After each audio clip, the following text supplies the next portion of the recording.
Hi Chakits, I have been following you and watching your YouTube channel for years. I have decided to finally relocate to Las Vegas and want to start a new chapter in my life. I know you're the perfect realtor to help guide me to find my next dream home. I am looking for a modern kitchen, large backyard with a pool and a golf course community. My name is Chakits Krulsawat with Simply Vegas, a licensed real estate agent out here in Las Vegas, Nevada. I help buyers like this all the time, so if you're looking for a licensed professional, give us a call at 702-319-1092 or visit lvhomeexperts.com. Buying a home starts here. Is your credit score holding you back from purchasing a home? GC Credit.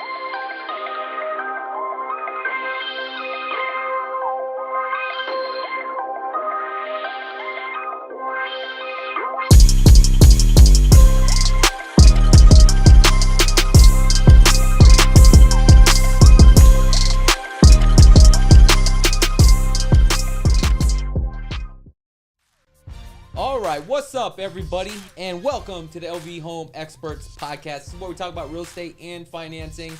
So, you guys seen the thumbnail today. Do not move to Pahrump. Yes, that is correct. Do not move to Pahrump. We're going to talk about that today. So, I got a very special guest, Hamilton. He's a good friend of mine. He's a developer out in Pahrump, and we're going to talk about what's going on out in Pahrump. I personally just don't like the Pahrump because I don't want to drive out there. I feel like it is too far. But let's just jump right into it. Hamilton, how do we actually get connected, my man? So I actually started following you maybe it was during the pandemic. I watched one of your videos. Okay.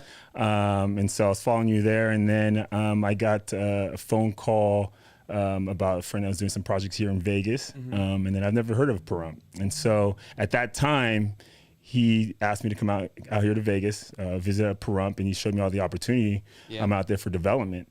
And in the course of me going out to Pahrump, I've got connected with some people that work here in your office. And so then I also was invited here to your office, and I had a few meetings here at the conference room. Saw you walk by a few times. We never said anything. But after that, wait, I didn't say nothing to you? Well, I mean, we were walking by each other, you know. So yeah. I wasn't being like a dick. No, yeah. But I wanted to say something to you and just say, hey, I follow you and things like that. But I was coming out of meetings and things like that. But long story short, a couple weeks ago, I was getting a haircut. I walk in and you were sitting in a chair, and I was going to get cut at the same time. And I got a chance to talk to you there, and then we started talking real estate while we were getting our haircut. You know what's crazy is I was literally just getting my hair cut, and I don't even know how the conversation got started. But next thing you know, dude, we were literally talking about real estate throughout like our whole haircut. It was just one thing about real estate, and especially with like real estate investors. Once you start talking about real estate, you can literally go on 24 hours and just constantly talk about real estate. It's like if you have a passion for it, all day long. And I felt like we were just literally going back and forth, to the point where we're like, hey, man, we got to get our hair cut. Let's wrap this thing up, and we're going to continue that. Yep. I agree with you. And I think you were actually talking to the barber about some ideas and what he can do for his business to get revenue. And so I enjoy that because I'm the same way, too. Yeah. I'm always trying to help people that I know what they can do to drive more business, whatever they do. Hamilton, what is your IG here? So let's tag you on here real quick. Okay. So matter of fact, what is your IG? It's Don Mello Zone. Set here. Because I'm going to post that right now. I want to make sure you're on there. There you go. Okay, so I got to talking to Hamilton, and he was talking about some development out in Pahrump that he was doing, and some opportunity zone. What was kind of fascinating, and he's actually built a couple houses out there, and I was like, wait, you're developing out in Pahrump? And you're like, yo, I sold a couple homes. I'm like, dude, this is kind of fascinating, and I know that you got one project right there now that's going on. Yeah. How's that working out for you right now? It's going pretty good. Did you sell that one? No, currently we're still under construction, but we're about to start marketing that property right now. That property right there is a single family house on a 1 acre lot. We got it approved for a junior unit and also a detached 2-bedroom, 1 bath on the back of the 1 acre. And I think when we were having this conversation, I was kind of fascinated because I think you were saying that the land was only zoned for single family residence, but you got 2 dwellings on it, which is, I was like, dude, how the hell did you get that passed? Exactly. And so, I mean, again, I'm not going to take the credit on that, but my partner, he reads the codes, and he figured out a way that we could have a attached casita that's still attached. It shares a wall with the garage, okay? But it has its own private entrance. It's about 288 square feet. It has a shower, but does not have a kitchen. Okay, but you can have a stovetop or something like that. Okay. And then the back on the 1 acre, it's a 2-bedroom with a 1 bath and has a full kitchen as well.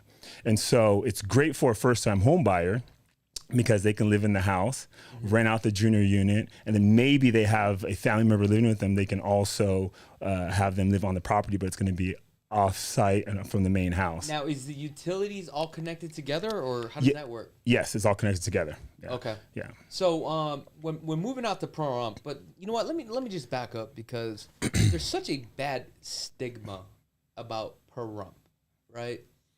And a lot of people just don't like it because, number one, it's too far. They have to drive probably, would you say, about an hour? Yeah, I'll say about an hour. Yeah. So it's, if you take the 215, I'm sorry, if you take the 15 to Blue Diamond and you start heading west, which is, I think it's the Interstate 160. Is that what it is? Yeah, I believe so. Yeah, I think so. It's 160. 160, and I think it takes probably about an hour and 15 minutes, depending on how fast you drive. But when you get out there, the last time I've been out there was probably about, honestly, I'm going to say probably like 7 to 8 years ago when I sold a piece of property. Like, that's how long ago. But when I went out there that time, I just felt like it was so desolate. I mean, is it like that now? Because all I hear is that there's a bunch of development taking place. There's like new homes as well. Like, I think, who do we have out there? We have Del Webb, I believe, is out there. Pulte, right? Pulte, D.R. Horton, Richmond America. Oh, so you have all the builders. Yep. Is KB Homes out there as well? No, I haven't seen KB Homes now. Okay. Yeah. I know they got a golf course there too as well, because I played golf there once. Yeah, and that's at Ovation. Yeah, that's what it is. Yep. Have they sold out over there? They're actually expanding. Oh, really? Yeah. So there's a lot of development there. I mean, and again, to talk about some commercial, you have the Chipotle drive-through that just opened about 9 months ago. Arby's just opened up. About a year ago, Target submitted for a plan review to open a store out there. So it's a growing market. Am I missing something here? Like, what is going on? Like, why all this development? Why are people moving out there? Why do you have builders and all these investors like yourself spending the money and going out there? Like, I'm just not getting it. Am I missing something? Well, think of it like this, too. And again, I don't want to come in here and sound I'm an expert, but nationwide, if you look at any city, any suburb that's 30 minutes or an hour away from a major city is growing after the pandemic, okay? And so you see a lot of people from California that are moving into Pahrump, and you also see people from Vegas that also are moving up to Pahrump as well, too, based on the price, okay? So is that the appeal? It's the price, and they're willing to substitute that commute, that drive back and forth? 100%, yep. Okay, so you said price. Like, what is the price out there right now? Okay, so let's for example, let's just use the model, the house that we're building right now. Okay. It's we call it a triplex model. Okay. We're selling the house for $650,000. Okay. And how many square feet is it? So it's a total of 3,100 square feet when you include all the units. Okay. Okay. So what I want to tell you is, I'll give you an example here, is at $650,000. Yeah. If you were to put 20% down with 8% interest rate today, all in with principal, taxes, insurance, your payments are about $4,500. That's a lot of money. That's a lot of money. Exactly, right? But you can rent it out. Exactly. Okay. So now when you rent the junior unit and the detached 2-bedroom, 1 bath, you could bring down your effective mortgage payment to about $2,500. Okay, which is not that bad. However, if you work in the city here in Las Vegas, and obviously, you're gonna take that into, consideration. Exactly. And again, this is not for everybody. Yeah, I mean, if you can afford in Vegas, live in Vegas. I purposely built my house in Pahrump, and the reason why is because I'm a mortgage broker first, right? And so that's how I got into real estate. The reason why I purchased this house is for tax mitigation. Okay. And so I look at real estate a little bit different, which I think a lot of people need to do as well too, because if you're a W-2 employee and you're making $200,000 or $300,000 a year in California, you're paying about 45% in just taxes alone. Damn, you're getting hit that hard? Well, state and federal. Oh, dude, you're getting whacked, bro. Yeah, exactly. And so, that's one of my motivations and why I moved to Las Vegas. Yeah. And this is what I like to tell people. If you live in California, 4 to 5 months out of the year, you're working for the government. Doesn't that hit differently when you just say, oh, I pay $40,000 in taxes? Think about it. 4 or 5 months out of the year, you're just working for the government. And so there's things that are called like cost segregation, I think you're aware of. And so that's why I decided to purchase out there, is for tax reasons, right? And so that's what I did. I sacrificed to living in Pahrump for about a year, right? But I was able to get tax savings. I was able to roll over onto my 1040s. Now, today, I live in Vegas, okay? But I'm still working out there in Pahrump. Now, let's go back to the cost segregation. For all the viewers, let's kind of dummy it down. Like, I don't get it. What is that? Explain it to me. Well, again, and I'm not an accountant, but the way that I like to explain to it is if someone is a W-2 employee and they are paying taxes, if you purchase real estate, there's a way that you're able to get that tax that you paid to the government back by purchasing a house. So that's a very simple way that I like to explain that will make sense to a new homeowner or a new investor, okay? And that's how I like to explain it. So I know for residential real estate, I believe you have, 30 years in commercial? I think it's 40 years or something like that. Or is it the other way around? To depreciate? Yeah. I think you did 29 years and a half or something like that. You could depreciate the property. But there's ways you can accelerate it to where you can take all of it in year one. Again, I don't want to get in the weeds on that because, I'm not an accountant. I don't understand it to that point. We're disclosing right now. Right now, I'm not an accountant. But for me, I paid zero in federal income taxes last year because I'm a real estate professional. Now, here's the thing. When you do the cost segregation and you do the acceleration, basically what he's saying is, and typically this is more for advanced investors. Let's say if you have a 40-unit commercial building, right? You want to accelerate this. And what we mean by that is, let's say you take a look at the lot. You have a driveway, okay? How much does that driveway cost, right? How long is it going to take before it deteriorates? And you're forcing it to take right off your taxes right away as possible just for that specific item. Then you have the construction, you may have the roof, right? There's certain things that you could do. Is that correct? Correct. Yeah. I mean, the ceiling fan, flooring, shelving in a bedroom, you could depreciate all of that. And so the report's about 15 pages, and there's a line item for everything that they depreciate. And when you get that certain amount, for example, for me, I was able to take about $180,000 that I was able to take that and roll over to my 1040 income, so I could pay zero in income tax. Okay, so this is fascinating. You actually bought a property out there. You developed it yourself, right? Correct. And you lived out there for a year. Yes. But now you live out here in Vegas. Correct. So why'd you move out here to Vegas? Why don't you just stay in Pahrump? Well, because for me, like I said, I only did it for tax purposes. Okay, so that was it. That was it, and I knew that I was going to, and I knew again I was going to move to Vegas. But again, I purchased it as a primary resident, so I had to live there, for a year. And so I want to go back to your example here. How much are you into the property for? Which one? The one that you're renting out right now. So I bought that for about $500,000. Okay, so you're into it for $500,000, and can I ask you what your mortgage is? It's $3,500. Okay, and what are your rents right now? You covering your mortgage? So I'm renting for $4,300 right now a month. Okay, so you're cash flowing then, basically. Yeah. Okay. And you asked why. The reason why I'm getting $4,300 is because I originally rented it on Airbnb when I decided to move here. Okay. The Airbnb market there is good, but it's not like something like in San Diego where it's going to be booked every. It's not consistent every weekend. Okay. In Pahrump, there's so much development going on. You have a lot of trades that are needing housing out there. So there is a company called MDR. They're doing a lot of the underground work for fiber optics for the internet. Okay. And so there's crews out there that need places to stay. Yeah. And they rented my place out for about 2 months. After talking with them, they decided that they actually needed a place for about 8 months longer. But instead of going through Airbnb, they would rather just rent from me. And so we canceled the contract through Airbnb, and they decided to rent directly with me. And so that's why I was able to get the $4,300. So that's what's really forcing the rents over there in Pahrump then, because there's a lot of development taking place, and obviously, we need to house these people, right? Is that what you're saying? Yeah, exactly. That's funny because I actually had a client about a year ago. They were doing like some sort of like mining for like water or something like that. I'm not too sure what it was, and it was a very big company, and we're talking about hundreds of millions of dollars where they're going to move this company, where the city's actually paying this company, right, to move out, to like transfer, do something. It was kind of crazy. I didn't really follow up on it, but you know, my client was going to buy a home, but decided not to buy a home. But he was talking about moving all his employees out there, and they were literally looking to purchase like 58 homes. And they knew that, you know, it was very short of housing, and that's the reason why they reached on out to me. But I don't think that deal went through. Okay. So, which is kind of a bummer, but anyway. Yeah. Doesn't matter. Yeah. Again, it's not for everybody, you know. But I would say this: if you're a listener and you're at home and you want to get into real estate, you got to start somewhere. Yeah. And if you can't start here in Vegas because it's maybe the price is too much, you know, then you need to look outside of the city where you live.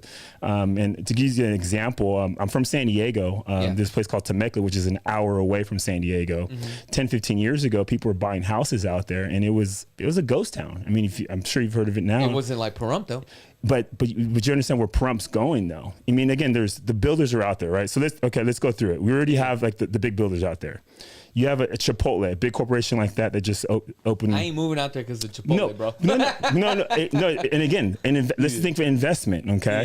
You have that. You have the Spring Mountain racetrack, which they're talking about expanding the racetrack for another 8 miles, right? You just had F1 here, right? Imagine if they do some type of F1 race or whatever is below F1. I think F1's the top, but there's another race below that. There's a lot of things and opportunity out there, and look at real estate. Look at areas here in Vegas from 8 years ago that turned around from again. You know better than me, and that's what it is. And I look for opportunities like that. You know, so I'm not saying, hey, go move to Pahrump. It's the best thing. I'm doing it because I'm in real estate and I want to make money, and that's why I'm out there. So basically, what you're telling me is, if Fortune 500 companies and all of these multi-million-dollar companies are investing out there, obviously they're smarter than I am. They've got the money. They've got the resources. Obviously, they're putting their money out there for a reason. I feel that Pahrump could eventually be something. However, I feel that Pahrump is probably another 15, 25 years from now. Right? What's the population right now? I mean, the last time I checked was about like 60,000, but I mean, it's growing. I mean, it could be closer to 70,000 now. And how's the dirt out there? Because I always hear like bad reports about, you know, the soil and stuff like that. Yeah. You know anything about that? Yeah. They call it puff dirt. And that's another thing. You got to be very careful when you build out there. Yeah, exactly. Yeah, you have a few of the builders that built in the past there. They have some cracked slabs and out there. Yeah. And so again, you have to work with the right professionals. But there's professionals out there that you can talk to. They can tell you how to properly build on current slabs out there. And so there's certain areas that you got to stay away from. And I think there's some places here in Vegas as well too that they had to move out. And again, they built 15 years ago, and so building codes were different and things like that. And so a lot of that stuff has changed. These reports, I think they also even did soil reports to that soil as well, and they still ran into problems, right? Again, some of these deals. Well, again, I'm not sure exactly which one you're talking about, but again, like you said, you have the big guys that are out there that are building and things like that. And so again, there are certain areas that they're not buildable. Yeah, you're 100% correct. Now, is there like a certain location in Pahrump that if somebody wants to actually move, that they should actually be focusing on? Again, does it really matter? I mean, again, too, see, the way I look at it is a little bit different, and I understand the questions you're asking me, but it's if you can afford to live, you know, when you drive into Pahrump, it's a little bit more expensive, right? Is where the golf course is, right? If you can afford there, and there are HOAs there, right? The lots that we're building on, they're on a 1 acre lot.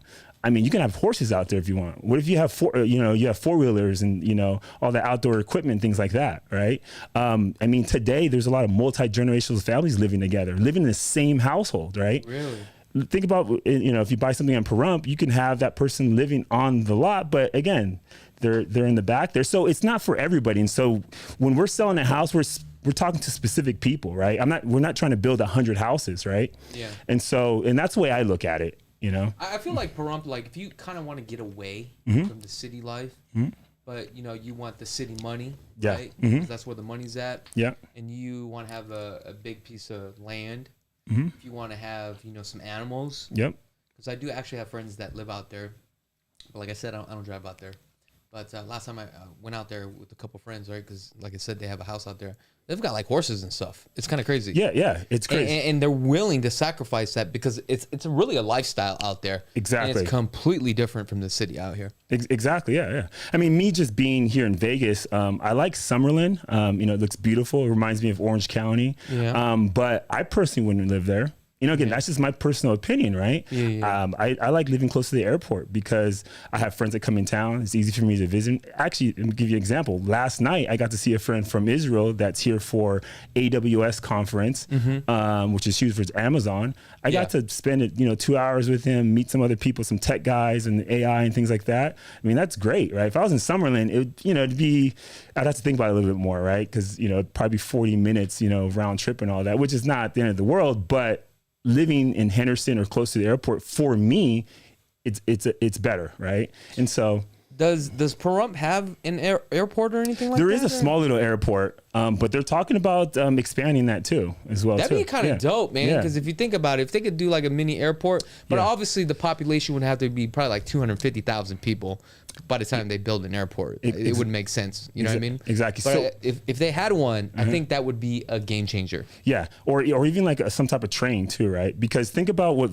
Vegas, you have a lot of these entry level jobs with these new stadiums that are set to be starting construction here in the next 2 to 5 years, right?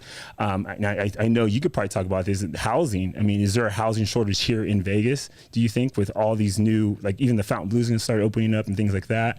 What's your opinion on housing just here in Vegas and affordability? That's a very good question. As far as affordability, I think it's getting way too high. Okay. Right? And what we're probably going to start to see, honestly, where you're going to have families, multi-generation families, all living together.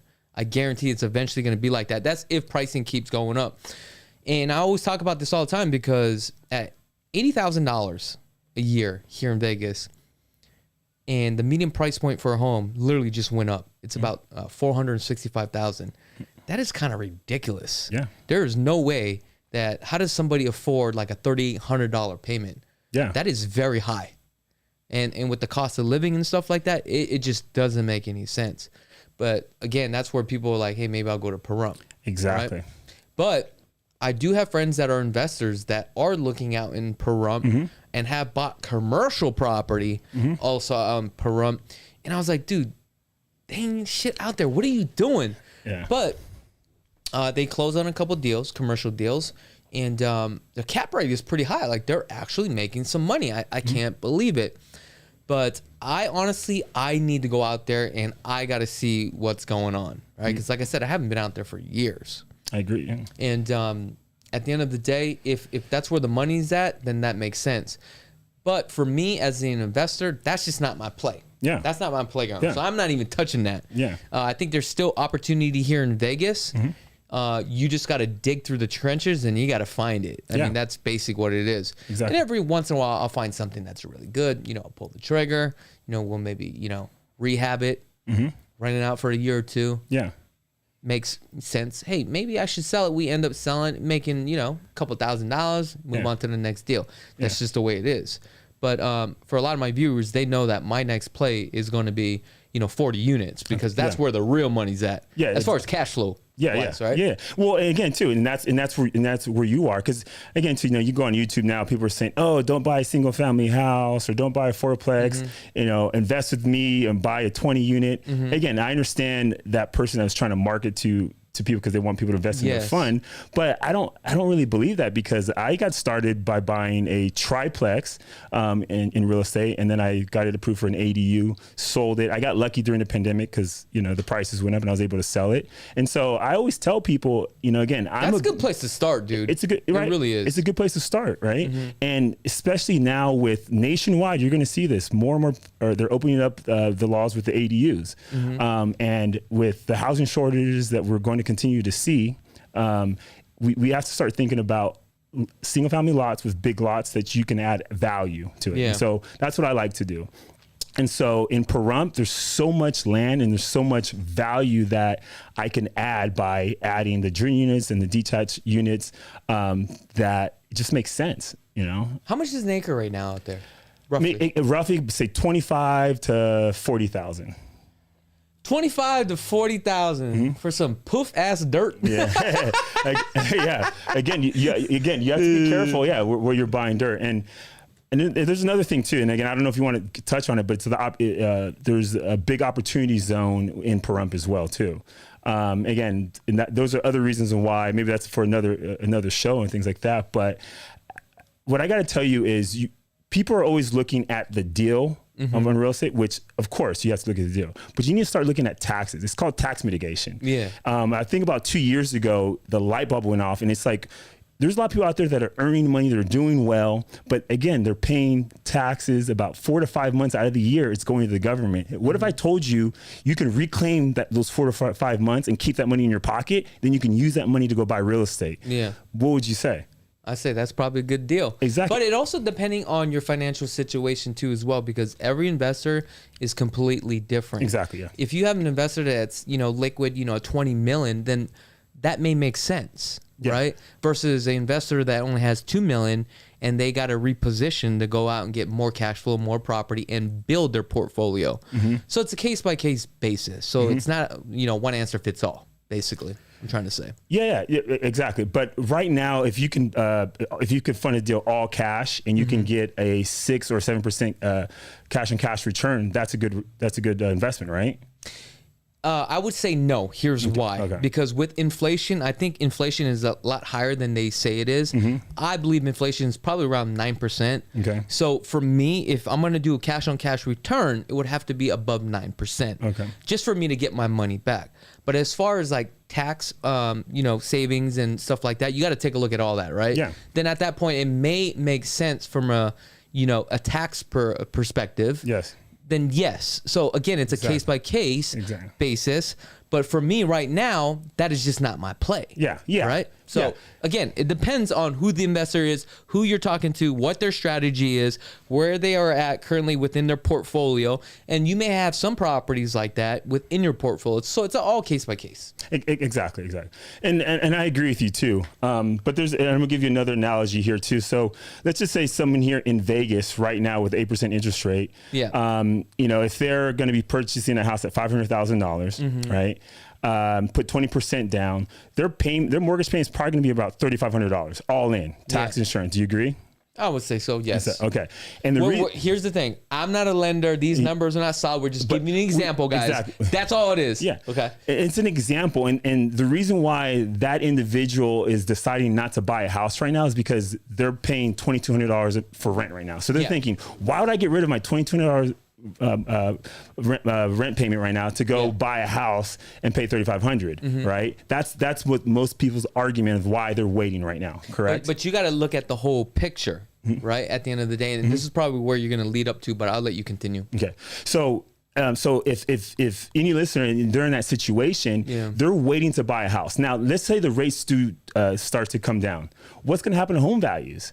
We know home values are going to go up again, right? Yes. Now, that individual might... The only reason why, and I'm sorry to interrupt you, the only reason why is because of the demand. Yeah. Now, if interest rates go down and we still have that demand, home pricing will skyrocket. Yeah. Now, if we don't have that demand, then it's a whole different story. So it's something that I do want to clarify. Exactly. And again, we both don't know, right? Yeah. But what I'm trying to say is they're sitting right now on the sideline doing nothing, right? So I take action on things, right? So right now, they can go buy a house in Pahrump for $650,000, which is a lot more of what they were going to spend here, right?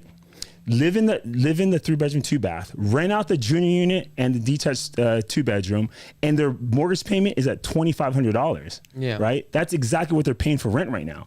And then they include their tax benefits, and they're a homeowner today.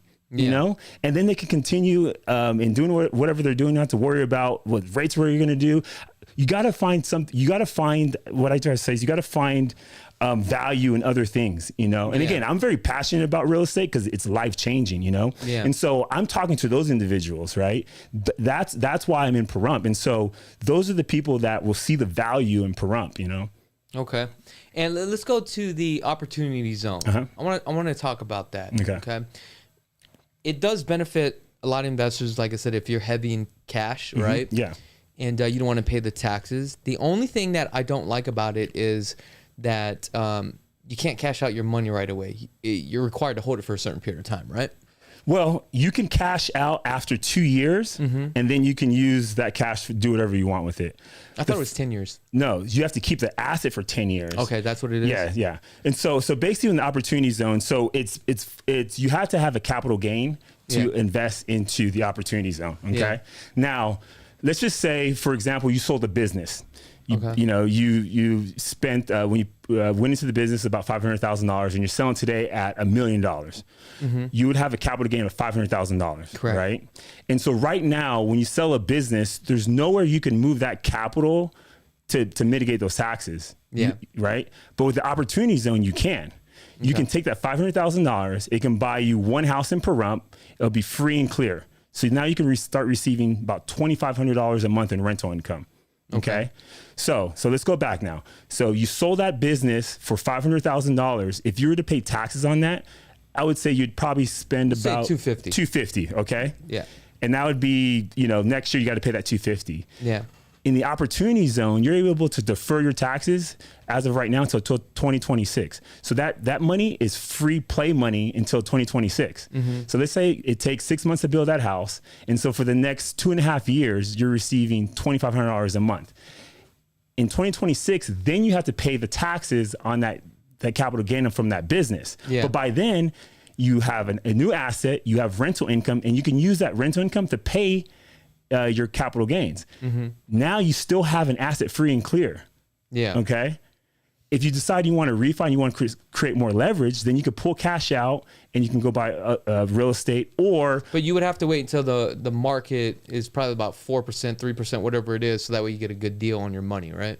No, you don't. The cash out on the refinance, right? No, actually, you don't, because I mean, it's up to that individual, right? Well, because I mean, why would you pull money out and pay 6% on it? I mean, 7%, whatever it is today. I mean, I had an investor do it is because they were, and again, you got to dig into people's lives where they're helping their kid for college. Yeah, everybody's different. You know, I'm just saying, for me, it doesn't make any sense. Like, why would I refinance, pull that money out, and I would have to find another investment deal that yields me something more. But I understand also what you're saying, like, hey, if you need the money, it's like an ATM machine. It's an ATM machine, yeah. And again, I see what you're saying, because I think of the same way too. But I mean, everybody needs cash for different things, you know. Yeah. But you're required to hold the property for how long? Well, you're not required to. Is this, if you keep it for 10 years in one day, you no longer have capital gains from the basis, from the $500,000 to whatever it appreciated to. So say if it goes up to $800,000, you don't have any more capital gains from 500 to the 800. So So is it just based upon the capital gains or the total sale of the asset? Because like in real estate, when you do a 1031 exchange, if you have an investment property you bought for 500,000, now it's worth $1 million. You do a 1031 exchange, you would have to absorb the whole $1 million, right? The whole amount. If you dollar short, let's just say, then you would have to pay taxes on that. Correct? Well, with the opportunity zone, you'd pay zero in that example. Okay. Let's talk about this 40-unit building. Are we allowed to talk about this? Well, I mean, we could talk a little bit about it, but we're still, going through due diligence. Here's the thing. The reason why I just want to just elaborate on this a little bit, because I want people to know exactly what you're doing. Okay. And this is just kind of dope here. Yeah. You are planning on, right? Because you're a developer as well. You're planning on building a 40-unit building. Exactly. Yeah. So Very impressive. Yeah. So when I was in here 2 weeks ago, we're in escrow right now. So what we're doing is we're doing a CUP. It's a zone change. Yeah. It's zoned commercial right now, but we're going to get changed to multifamily so we can build. And that's how much you believe in this. Oh, 100%. Yeah. 100%. I mean, because, and I'll tell you this firsthand because I still have my junior unit, which is the unit that's 288 square foot. Yeah. A posting right now for rent, and I get hit up every single day, 2 or 3 people a day looking for rentals. Really? Yeah. And so there's a demand for rental, I would say between $600 to $800 a month, right? So those are like 1 bedrooms, right? And so we're going to be renting our 1 bedrooms for about $800 a month. There's a huge demand for that because right now there's people living in RVs, right? That could work at T-Mobile, Walmart, and they're paying $900 living in an RV that's barely 200 square feet in Pahrump right now. What is the unemployment over there right now? You know, I don't know exactly. It seems like yeah. Seems like they need some people. That's what it sounds like. Yeah. Right? They're short, right? Yeah. And again, I just listen to the demand. You know, I put a listing out there for the house that we're going to finish here in February. Yeah. I'm getting hit up every single day with people that are looking to rent. And so that's what I'm listening to. Okay. And if you can hear the excitement in my voice and you know, and the seriousness, and there is a huge demand. And I kind of like that people are not there, you know? Yeah. So less competition for me, right? Now, are there other developers like yourself that's going out there just kind of building their own stuff? There's like smaller developers? There's some smaller guys, but no one's doing what we're doing as far as the triplex model. Yeah. We're the first person in Pahrump to build, and we already sold one of these houses already too. So I thought you sold a couple of them. Well, I mean the triplex model, yeah, but we sold a couple of them already, and so yeah, so we're the first one to do that there in Pahrump, and I'm sure people are going to start copying us after that. And you got one right now that you guys are finishing up, right? Yeah, it's going to be finished. I would say again, I want to say January, but let's just say February. It should be complete. What was your build time right now? It's going to take 6 months to build. You over budget? No, actually, no. We're coming in. We're going to be coming in under budget. Oh, really? Yeah. Just I'm out there in the field. I just found a new stucco guy that's going to save us like $2,000 on stucco. Again, we're still in the middle of it, so let's see what supply chain does. Are you a project manager on this thing?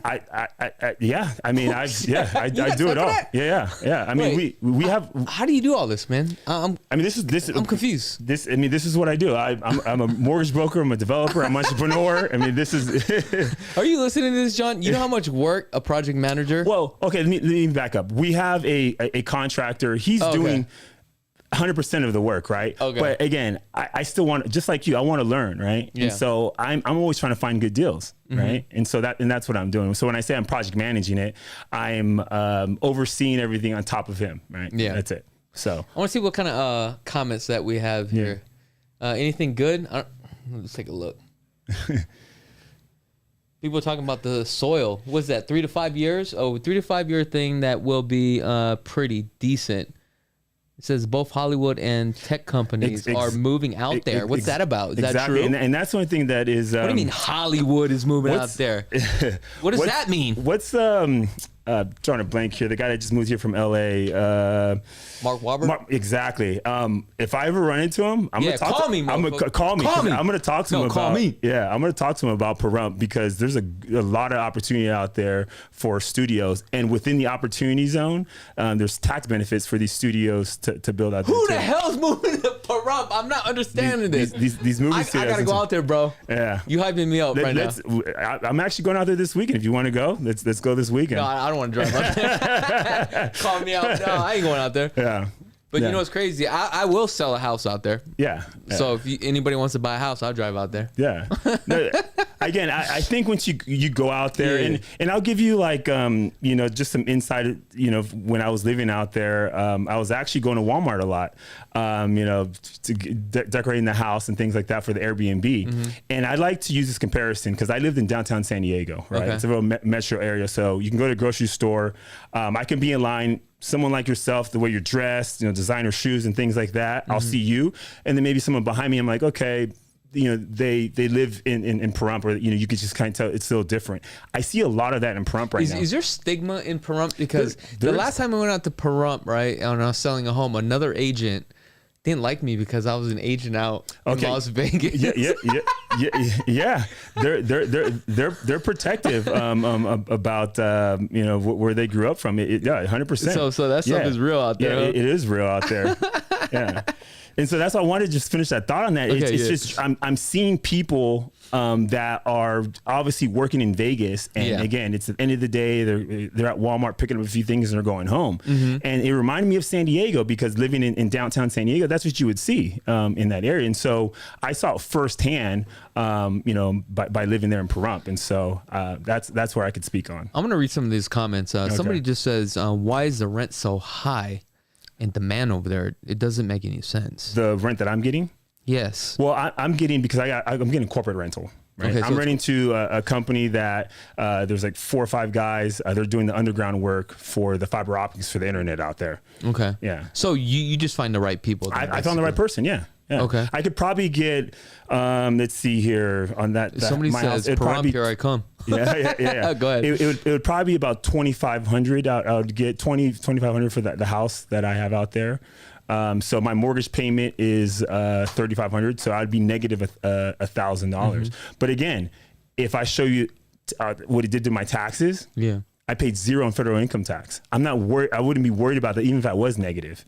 Right? I mean, you're still ahead because it's the overall, basically, at the end of the year. Exactly. And so that's why I look at it. And somebody says it's somewhat in the middle of nowhere outside of Vegas, from what I know. But I know Pahrump is kind of like almost borderline California, right? Yeah, it is. Can you drive to California from Pahrump? Is there a way to get out there, John? Can you go to California? Yeah. It takes about 45 minutes, and it's through like Death Valley. I think this summer. So there's a road that you can literally go. Yeah. Okay. Yeah. Oh, that's interesting. I also am interested in Pahrump to build my first investment property. Well, I mean, obviously, you know who to call. You're going to call me first, and we're going to do something. Exactly. And we got a home for you to sell. Exactly. Yeah. What else do we have here? Spring Mountain Motorsports and my friend brother with the big cat are 2 reasons. I'm not too sure what that is. What is Pahrump? Okay, so Pahrump is just another city here in Las Vegas. On the would you say it's southwest of the Las Vegas Valley, right? Yeah, southwest, exactly. Yeah. Okay. Somebody says 45% of what? Okay, we don't know what that is. Is the dirt cheap? We talked about that. The dirt's 25,000 and up. Yeah. But also depending on the location, I'm sure if you're closer to the highway, it's going to be more money, right? Yeah. Desirabilities for moving out there are a couple things. You're remote. If you're into like animals, horses and stuff like that, you can kind of get away with a lot out there, right? Yeah. Especially like with toys and all that stuff. Yeah. So I see people riding like dirt bikes and just like quads all over. Yep. So this is like one of those things where last time I was out there, you had quads and people with dirt bikes riding down the road like it was nothing. Yeah. You can't do that here. You'll get pulled over and get a ticket, right? Exactly. Impounded. But can you still do that out there? Yeah, you can. Yeah. I'm thinking about picking one up. Now, do we still got that brothel out there? Yeah, there is. Yeah, there's one out there. Yeah, I haven't been there. So. You haven't? No, I haven't been we there. got to go check that out. Well, I think that brothel was actually sold, that famous brothel, right? That's the other one where Lamar Odom was at, I think. Really? They sold that one. I forget, was it Bunny Ranch or something like that? Something that like one, that just sold. And I think they're going to do some resort style thing there. But there's one out there. But it's kind of in Pahrump. It's still in Pahrump, but it's far north of the main city of Pahrump. I'm sorry, east of in Pahrump. Yeah. Somebody says that seems like the dirt is pretty pricey for Pahrump. I don't know if that's true. I mean, 25,000. If 25,000 for an acre, if I can get kind of close to the highway, I guess it would make sense. But it would actually have to be a commercial piece of dirt, so that way, just in case if they ever do build, I can sell it for a higher dollar amount. That's probably would be my play. It would be more of a buy and hold. But again, too, when they say the dirt, you guys look more than just what the dirt price. What are you building on the dirt, right? Yeah. And so I again, the person that asked that question, it's like it's expensive, but it depends what you're building on it. Yeah. And so you have to check the zoning. You got to check the zoning. You know what I mean? And so And that's what my response on that. Now, you were able to get a variance on a piece of dirt, right? How hard is it to? So we're in the middle of getting the zone change. Now we got a verbal over the phone, but we're submitting our report here to the city here actually on the 1st, and we hope to hear back like about 45 days to have something in writing for the 40 unit apartment building that we're looking to build out there. You want me to call my guy out there? I'll make it happen. Yes, a connection out there. Yeah. Somebody says it's actually 63 miles. I actually thought it was a lot longer. I mean, that's actually not that long. It's not that long. And then about during right before the pandemic, they expanded the highway. So before, and again, I didn't drive it back then, but it was a 1 lane all the way to Pahrump. But now it's 2 lanes. For most of the trip there. And so which is a little bit easier, because I think if it was 1 lane driving at night, I hate driving on 1 lane coming the other way. But it's a little bit safer now to drive too. Now, somebody says it's pretty much open. There's no traffic until you actually hit Fort Apache. So that's probably when you're coming in into town. Once you hit the Fort Apache, it kind of gets congested because now you're literally like on Blue Diamond. Yeah. Okay. It looks like 3/4 of a land, brand new high efficiency, 2,500 square feet large for $375. That's just for a resale. Now, based upon that, $375. These are what resale homes, right? Is that correct? $375, the median price point. That's what they're saying. Yeah, for a regular home. Right yeah. About $375, $390, $400. I would say. I mean, that's $100,000 cheaper than here in Vegas. So, I mean, let's do cost analysis. Let's just say if you bought a home out here for a median price point right now, $465, okay, $100,000 less. How much would you save in the payment right now? Probably like $75 a month. No, 100. I think about 100. Let's just say 165. Yeah. So basically, that's kind of like your gas money then. Basically, if you wanted to move out to a Pahrump. Exactly. Yeah. Okay. Chakits City Boy. I like how they spell that, BOI. Thank you very much. I appreciate that. What is exactly right for me? I'm just renting a brand new home. I'm paying in Vegas $2,200 a month. Okay, you must live in a great area. Another one says here, a $675,000 house in Pahrump is like $1 million house. Same floor plan, half the land here in Vegas. So it looks like they're talking about your property here. Yeah. What do you have to say about that? So I mean, again, what do you think? What is he applying there? I'm not sure what. Well, I'm not too sure. I don't. Yeah, I don't. Because again, you're comparing something in Vegas. We got to kind of think of it like, don't compare Vegas to Pahrump. Pahrump is not for everybody, right? Yeah. And so, but listen, if I had a mother that I was taking care of, right, then it would make sense for me, right? And so, and that's where this house is going to make sense for that person, right? And so you can't compare, the houses like that. And that's why I wanted to bring you on the show today, because there's been a big stigma about Pahrump. Yeah. And you live here. Yeah. And, you're coming from a place where you're an investor. Yeah.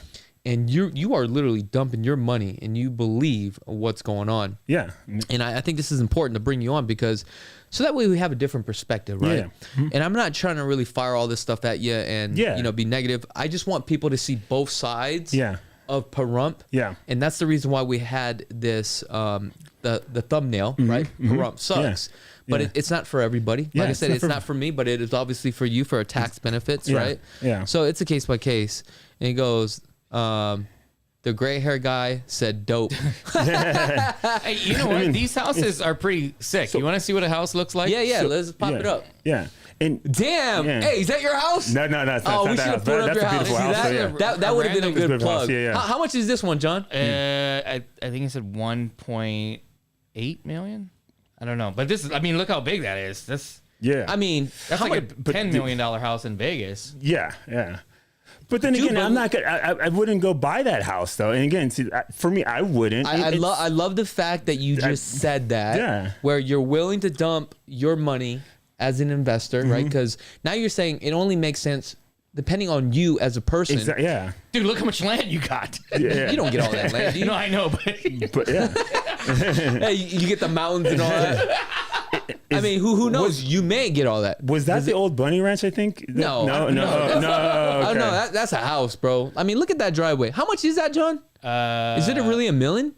1.8. Look at that, 1.8. I mean, at 1.8, I mean, personally, I wouldn't. Yeah, there's no way. Yeah, there's no way. I mean, at 1.8, I could build an apartment complex. Yeah, and also I want to touch on the racetrack, the Spring Mountain. There are houses out there that have helicopter pads on top of the houses on the racetrack there in Pahrump. And so you have, I'm telling you, you have these wealthy people. No way. You lying. We need to go out there. It's already out there? It's already out there. These houses are completed in Pahrump. Helipads. Helipads on these houses. On each house? Not on each house. Those are custom. So again, you got to think about it. These wealthy people, you know, they like their cars, right? Mm-hmm. And so they have a house, they have their garage. John, pull up the cheapest house out there. Okay, so you know, maybe they probably have a house here in Vegas too, but they get on a helicopter from Vegas, go to Pahrump, stay for the weekend, race their cars around with their buddies, and they can come back to Vegas and do it and whatever. And so you have to understand it's going to be a destination. And I saw someone comment there about the guns. It's called Front Sight. It's a shooting range. Oh, I love guns. It's one of the most famous gun ranges. I don't want to say in the world, but in the nation. It's booked every single weekend. The groups of people that will come for the like tactical training and things like that. Oh, really? And this is in Vegas. And again, I'm from California, so this is all new, but this is in your backyard. It's booked every single weekend. You got people flying in here going there. So there's a lot of things going in Pahrump. Here's another comment from Dan. He says, exactly why not make affordable apartments for young kids in the 20s that make $15 an hour? This would actually help the homeless population. Talking about that, number one, is there actually a homeless population out there? Because, I mean, you're out in the middle of nowhere. I mean... There is what do you call them? The people in the RVs and they park, you know, in certain areas. There's certain areas. Like nomads. Nomads, yeah. I always love that. Those are cool. Yeah. But now... when you build your apartment complex right out there, what are you going to be charging a month? It's going to be about $800 a month, which is affordable out there. Damn, for making $15 an hour out there, $800 is very affordable. Exactly. Yeah. And right now there's nothing for them to rent. What kind of investor are you charging only $800 an hour? Well, I mean, that's you need to squeeze. You need to squeeze all the juice out of the line. No, and you can't, and you can't, and I'll tell you why. Because the 2 bedrooms you can get them for $1,200. Oh, okay. You know, right now, and so you can't. The market's not there for that. Yeah. But there's a demand for 1 bedrooms. And I guarantee this: if you charge $800, the chances of that person leaving is very slim. Yeah. Very slim. Yeah. Okay. Dude, that's going to be a dope project. Let's see what else we got here. This is actually kind of getting more fun, more exciting. So I'm starting to love this right here. They need studio space. See, you just talked about that. So heavy tax without benefits. Definitely should have child labor protection in place first. Okay. Can I show you something? Yeah, please do. Okay, look. So look at this. So I'm going to go here. This is back in... I put a rental out in September, and this is how you got to test the market out there, okay? Yeah. Hey, John, is this thing stop recording? Yeah. Can you hit it again, please? In September. Okay, so look at this. Inquiry. Oh, wow. Look at that. All these people. And I put coming soon. Yeah. And look, there's the demand there. Look at that. Oh. Shit, you got me going out there. All right, you guys want to see some of the homes? Let's do a deal out there together. All right, so we got... Damn, you got me excited. Hey, he a good sales guy, man. He got me pumped. No, look, and if you hear this excitement... and I got to go out there. That's what I got to do. I got to go see what's going on, dude. And this is what maybe why I'm so excited. And again, I always kind of look back is in San Diego, I missed 3 opportunities to buy in certain areas. There's a place called North Park where I kind of grew up. I could have bought something there for like $200,000. The houses now are $800,000, $1 million in North Park, San Diego. There's a place called Barrio Logan. Missed opportunity there. Okay. There's a place in Santee. Missed opportunity there. Growing up, you would see these neighborhoods like, oh, that's the ghetto or that's that. I look at things different now, right? And so that's the opportunity that I see here. I moved out of San Diego, downtown San Diego. I lived in a high rise here because of opportunity, and so that's the reason why the passion, because I see it. And again, don't believe me. Look at Chipotle. Look at all the builders. Again, so just look at the proof there of why Pahrump is growing. Nothing that I'm saying right now. Right. Give me the cheapest property in Pahrump. Let's see what's going on here. That's the cheapest one, John? No. I'm just on Redfin. But okay. Yeah, there's here I saw one for $288, 3-bedroom, 2-bath, $1,400. Oh, not bad. 335, 3-bedroom. Let's pick a nice one. I mean, dude, this one's. Oh, go to that with 275. But Go ahead. So then what do you again, say? I wouldn't buy that house. Really? No. Why wouldn't you buy it? You could rent that one out. You'd buy. I would buy my house because it's the triplex model. Oh, it's a triplex model, but I mean, you need look at rental the income. price. Why would you? Because again, if one renter moves out or doesn't pay rent, then you have no rent payment, right? Mm-hmm. Again, too. I mean, I'm looking at different things as well too, and that's why multifamilies are usually better investments, right? Because if you have one renter move out, you're still collecting rent on the other 3 units, right? Talking about multifamily, okay. Last time I looked, some of that stuff was going pretty damn pricey, like Where? for the 4 units out there. Hey, Yeah. John, can you pull up some Yeah. 4 units? That'd be great if you could do that. Yeah, Man. What is that? yeah. Yeah, 4-unit apartments. Just say like 4-plex out in Pahrump, because here now they're starting to hit $700,000-$800,000. I'm like, dude, Yeah. and they're literally like a piece of shit, dude. Exactly. But I looked at Pahrump. It's nice, but you know what's holding me back? What? It's Pahrump. Well, see, I think you need to. Again. we need to go out there. Hey. You know what I mean? Look, I'm literally on the edge. Yeah. You got to push me over, man. It's Yeah. that Pahrump thing, right? Yeah. And that's that stigma I have. Yeah. So I got to see what's really going on. Yeah. Because I'm looking at that phone right there, and I can see all that. So this is Yeah. what I'm going to do. I'm going to beta test this. This is how you guys do it, right? Yep. He's doing it the right way. He's doing a post on a property that's coming soon. Like, you could literally create one. Yep. Go on Craigslist, and this is what I'm going to do tonight. Mm-hmm. I'm going to beta test this.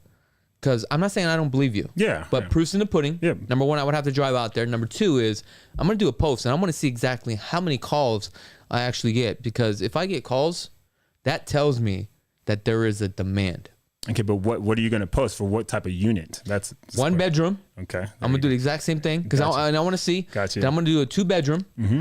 Then I'm going to do a 3 with a house. And I'm going to do all different pricing. Mm-hmm. Right? And I want to see exactly how many calls. Mm-hmm.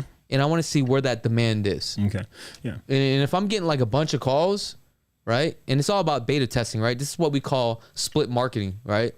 And this is from a business standpoint of view. And we'll see exactly what's Yeah. going on. Exactly. But I think you're on to something here. Are you talking about like something like this? Oh, let's take a look, man. Oh, yeah. See, look at that.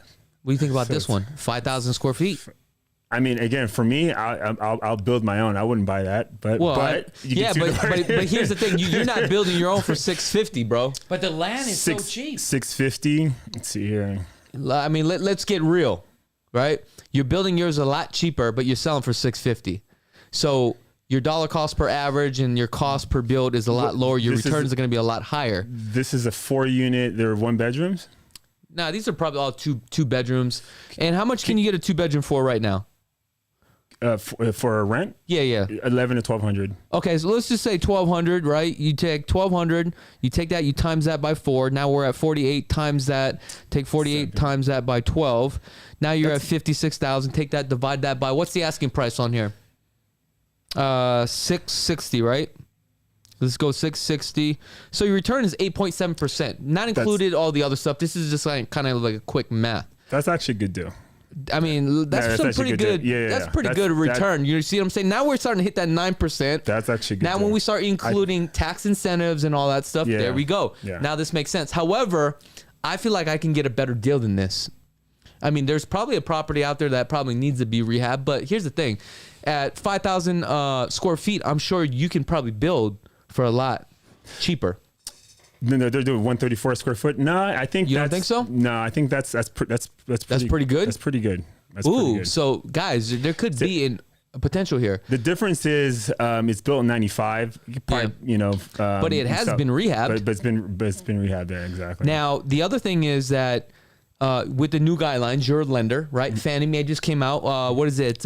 November 18th or the 28th? Yeah. Where now single family residents up to 4 units, right? Yep. 5% down, owner occupied. But I was baffled about this the other day because I talked about this on one of my shows. Who gives a shit about that? This will always been around when you can just go FHA 3.5% down. But I was like, what's the difference? So the only conclusion I came up with is that, you know, FHA with this county, there's a limit. But with the 5% down, I realized you can go all the way up to like $2 million and some change, right? As long as you're qualified. Exactly.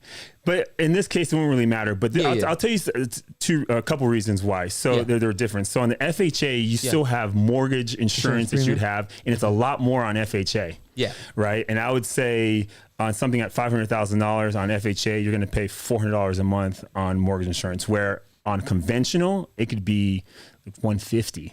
So there's a big difference there. Right. Now the other thing is that, you know, fourplex is at 800,000. The numbers don't make any sense. So it doesn't even matter with this new program. The only time it would matter, because I do have a client that we're looking at a home at 1.1 million. Okay. And he's going to be putting down 5%. And this is a townhome that has 4 units attached. So it's considered like a fourplex, but it's like all the garages are attached and all that stuff. Well, no, but is it what is it? Is it coming as a townhome or no, is it come it's all attached. It's considered a fourplex. Oh, it is. Okay. It's zoned for that. Okay. But it's like one of those rare, unique properties where once you buy it, you also have to assume that property management that's tied to that property. Got it. Okay. I don't know if you ever seen one of those out here. It's like you don't get too much of those, but those are the ones that kind of hurt the deal a little bit. They're charging about 9%. Okay. So it conveys with the property. So no matter whoever buys it, you got to use this property management, which is kind of shitty. But anyway, it's at 1.1 million, and he wants to move into it. Okay. And obviously, he's going to use the other income from those rental properties to help pay for his mortgage. But he's speculating that, hey, I'm going to move in. So by the time he's done with his mortgage payment, he's probably going to be coming out of pocket additional like $1,800.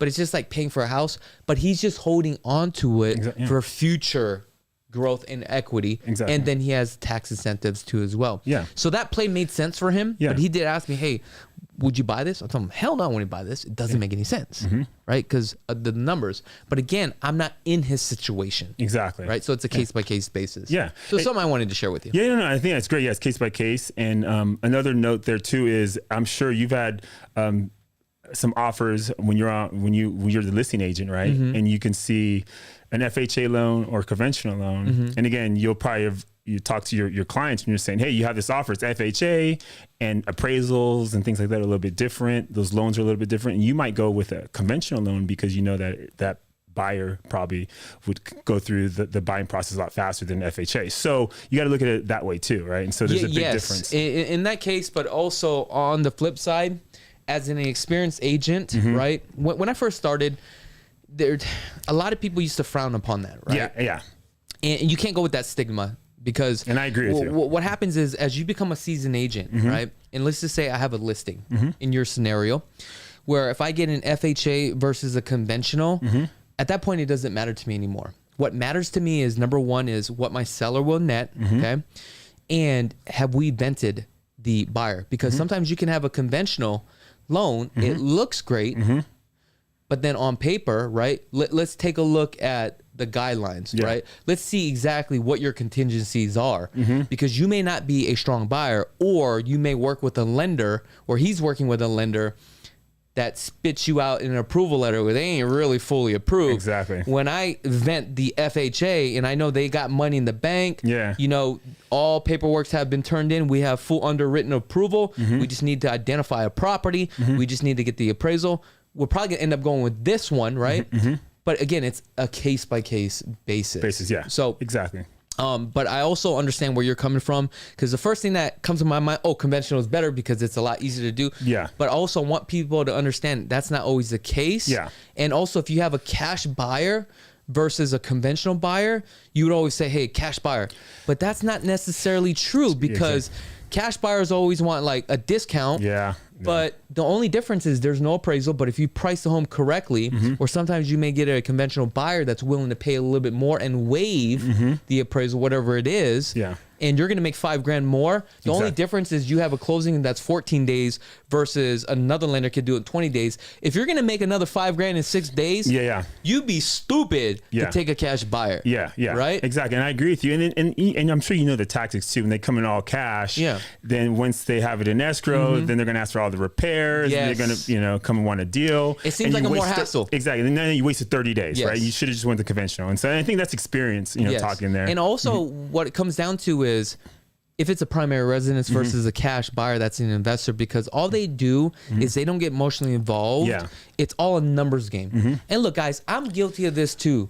Like, I write some lowball offers, and once they get accepted, what we do is we tie it up in the escrow and we drag it to deep water. Yeah, exactly. Knowing that the seller is in the position where they got to sell the property, it's game over for that seller. Exactly. Right? So it's a case by case. Now, if you dealt with somebody that is emotionally involved to the property, where they want to move into the property because you know that their family wants to move because the school zone, or they need to move, like they really want the home, as a seller, now you have that leverage. Yep. I know that now we're kind of segueing into something else, yes, but again, I can talk about real estate all day long. This is like when we were at the barbershop, and you got me spinning. So another example we see, and I'm sure this happened to you, when it's a flip. When it's a flip, FHA won't allow a buyer to purchase it because they have to wait, I think, 90 days or something like that. And I've been in a situation before, and you have to go conventional. So again, there's other things that there are pros and cons to that. But the good news is the guidelines changes on a consistent basis. Before it was 150 days and 120 days. But I think they kind of loosen all this stuff up now because of the supply and demand, obviously, right? Yeah. But talking about that, tomorrow we're going to be shooting a video. Okay. I do have a client that we are rehabbing a property. Home is around 4,000 square feet, completely full gut job. Okay. Reason why I'm bringing this up is it's located in Section 10. Now, a lot of people think about Section 10 as like Section 8. Has nothing to do with that. We're talking about the location. So basically, this is more of, no HOAs, Section 10. You have more dirt than anything. It's centrally located, single-story home. It's about 4,000 square feet. You have 2 primaries, okay? Fully redone. This thing is going to be a banger. So I just want to do a quick plug. So if you guys are interested, the property's not on the market yet, but stay tuned tomorrow because John and I, we're going to do a full video. Okay. So again, quick plug. Okay, yeah, yeah, definitely, you got but it. now that I did my plug, let's talk about your property, because this is not about me, okay? Well, no, this is about us, man. I'm having fun here, yeah. I know. See, now we're talking about real estate. Yeah. So you have a property that's about to be done, okay? It's a multi-dwelling. Basically, we have 3 families that you can live in, okay? So we have one main house, next gen. You do have a kitchenette, right? Kitchenette in the junior unit, correct? Okay. And how many square feet, bedrooms and bathrooms total? So, okay, let's start from the beginning. Yeah. So you have the 3-bedroom, 2-bath house, right? So it's about 2,000 square feet. And then you have the junior unit, which is about 288 square feet. Yeah. Then the 2-bedroom, 1-bath detached, the back of the 1-acre lot is 800 square feet. Oh, wow. Yeah. That's a lot of square footage. Exactly. But yeah, 31 and some change there. Okay, now I didn't realize my watch is wrong here because I probably set this wrong. That's a nice watch. Yes. I've got this one for $300. You can get one of these on Amazon. Yeah. Before I let you go, first and foremost, I just want to say thanks for coming on the show. I definitely want to bring you back, and I just want to talk about real estate in general because, like I said, once we start going, it just seems like we can just keep going and going. We're just jumping on top of each other. If somebody wants to get a hold of you regarding your property, or if somebody wants to partner up with you or just talk real estate with you or do loans with you, how do we get a hold of you? What is the best way? I mean, right now, I would just DM me on Instagram at Don Mello Zone, and then we can go from there. Don Mello Zone. Spell that out because I don't know how to spell. So it's DON as in Nancy, M as in Michael, ELLO. So it's at DonMelloZone.com. Okay. Now, before I let you go real quick, how many loans are you doing? Are you starting to see that to slow down? No. So look, talk about loans. I haven't done a loan in probably like 8 months. The business is rough right now. Okay. And prior to that, I probably only did like 3 loans. I was a mortgage broker for about 8 years. Okay. I moved it and transitioned to a developer. Yeah. Right. I still have clients that call me, but I have a team of people that can close loans. Okay. And I still love to talk loans. And so right now, I'm not actively saying, hey, I'm 100% mortgage broker. Right. So you're going full force as a developer. Oh, I'm developer, investor. Yeah. 100%, oh, look at that. He's not even a mortgage broker anymore. He's just a developer, investor. That is strong. Yeah. Like, I'm embarrassed right now. I'm just a real estate agent. And I'll say this, hey, I got lucky too because with the pandemic I was really busy, did really well, but I always wanted to get in development. Yeah. And right now, if I only had to depend on my mortgage money, I mean, I don't know what I'd be doing. And again, so I'm blessed that I found something. And so, that's my story there. So it's, Hey, John, let's start that music so that way we can end this show. Yeah. All right. So for the viewers, look straight into the camera one more time. Tell them exactly how do we get a hold of you if you want to talk about real estate. So if you want to talk about real estate, you can find me on Instagram. It's at Don Mello Zone, and it's spelled DONMELLO Zone. So it's at Don Mello Zone. Cool. Hey, I do appreciate you coming on. And like I said, you're going to come back. We're going to talk about real estate. Now, guys, until next time, next week, Wednesday at 4 p.m. Pacific Standard Time. Again, thank you so much for tuning in. Other than that, did you want to say something? Yeah, one last thing. One more thing. What is if it? you DM me, just DM me Pahrump, all right? Pahrump. Oh, Pahrump. All right, guys. Till next time. Peace. Thank you. Good job, man.